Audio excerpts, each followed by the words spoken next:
Brought to you by Palvi Agrico. आता शेतीसाठी जे काही लागणार ते घरपोच मिळणार, तेही मोबाईलच्या एका क्लिकवर। रील स्टार आणि सोशल मीडियावर प्रचंड लोकप्रिय झालेला सूरज चव्हाण तसेच बिग बॉस सीझन मराठी 5 चा विजेता अखेर आपल्या नवीन घरात राहायला आला आहे। अत्यंत गरिबीत आणि संघर्षमय परिस्थितीत बालपण घालवलेल्या सूरजचा आजचा हा प्रवास अनेकांसाठी प्रेरणादायी ठरत आहे।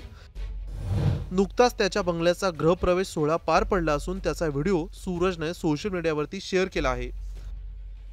सूरजचं लहानपण साध्या पत्र्याच्या घरात गेलं, पण आज तो 2 बेडरूमच्या प्रशस्त आणि आधुनिक सुविधांनी सजलेल्या बंगल्यात राहायला येणार आहे। घरात मॉड्युलर किचन, मोठा आणि आकर्षक हॉल, मोकळी जागा तसेच मोठ्या बेडरूम्स आहेत। घराचं इंटिरियरही सध्या चांगलंच चर्चेत आहे।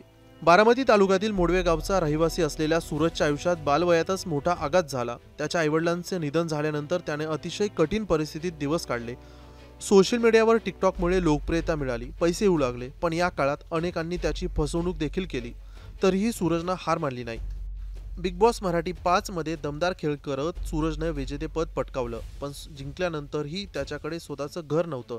त्यावेळी उपमुख्यमंत्री अजित पवार यांनी सूरजला घर बांधून देण्याचं आश्वासन दिलं। काही महिन्यांपूर्वीच अजित पवार यांनी या घराच्या बांधकामाची पाहणी देखील केली होती आणि त्याचे फोटो देखील त्यांनी सोशल मीडियावरती शेअर केले होते। दरम्यान सूरज चव्हाण लवकरच विवाह बंधनात अडकणार असल्याची माहिती देखील आता समोर आली आहे। त्याआधीच तो आपल्या नवीन संसाराची सुरुवात करण्यासाठी या बंगल्यात राहायला आला आहे। संघर्षातून उभा राहिलेला सूरज चव्हाण आज लाखो तरुणांसाठी प्रेरणा बनला आहे। गरिबीतून स्टारडम पर्यंतचा त्याचा प्रवास आज स्वप्न सत्यात उतरतं याची जाणीव करून देणार आहे। ब्युरो रिपोर्ट, मुंबई तक।